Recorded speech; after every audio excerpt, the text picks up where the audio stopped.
দেখুন, রাজনৈতিক নতুন বন্দোবস্তে এবং জুলাই বিপ্লবের প্রেক্ষিতে পরিণত সকল রাজনৈতিক দলগুলোর সাথে ঐক্যমতের ভিত্তিতে কিন্তু জুলাই সনদ বাস্তবায়ন হওয়ার কথা ছিল।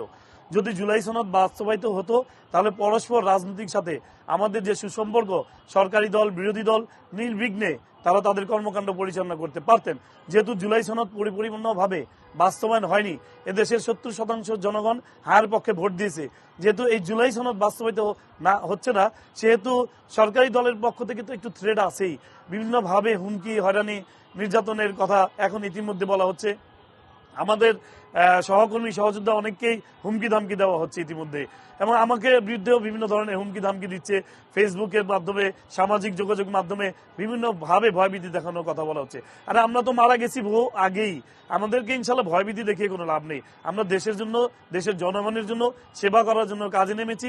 ইনশাল্লাহ যে কোনো প্রতিকূল অবস্থা মোকাবেলা করেই আমার একটা চ্যালেঞ্জ আছে। আমি এনসিপিতে যেহেতু এসেছি পুরাতন ঢাকা তথা ঢাকা মহানগর দক্ষিণকে সুসংগঠিত করার জন্য, সেই হিসাবে আমি আমার কর্মকাণ্ড পরিচালিত করব।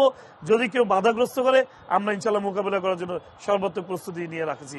এবং আমরা চাই স্বাভাবিক প্রক্রিয়ার মধ্য দিয়ে, যেহেতু জুলাই সনদ বাস্তবায়নের মধ্য দিয়ে যে স্বাভাবিক প্রক্রিয়া আছে, এখন সেটা বাস্তবায়িত হলে অন্য কোনো সমস্যা থাকার কথা নয়।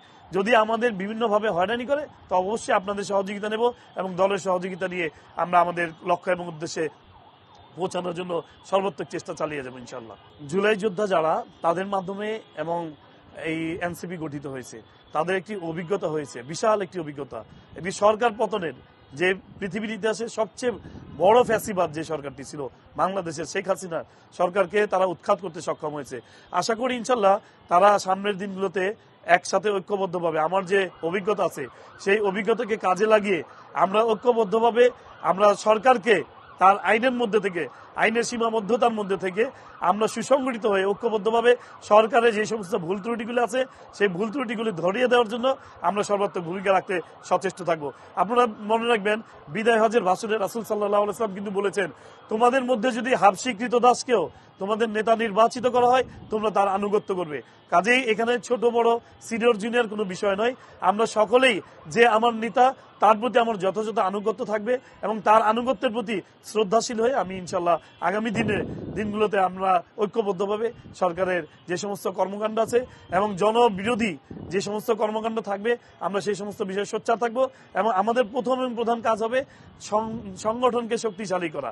আমরা ইউনিট থেকে কেন্দ্র পর্যন্ত আমরা সকল স্তরে আমাদের এই এনসিপিকে আমাদের জনগণের কাছে আমাদের লক্ষ্য উদ্দেশ্য পৌঁছে দেওয়ার জন্য আমরা প্রথমে এই ভূমিকাটা রাখার জন্য আমাদের মধ্যে আলোচনা হয়েছে।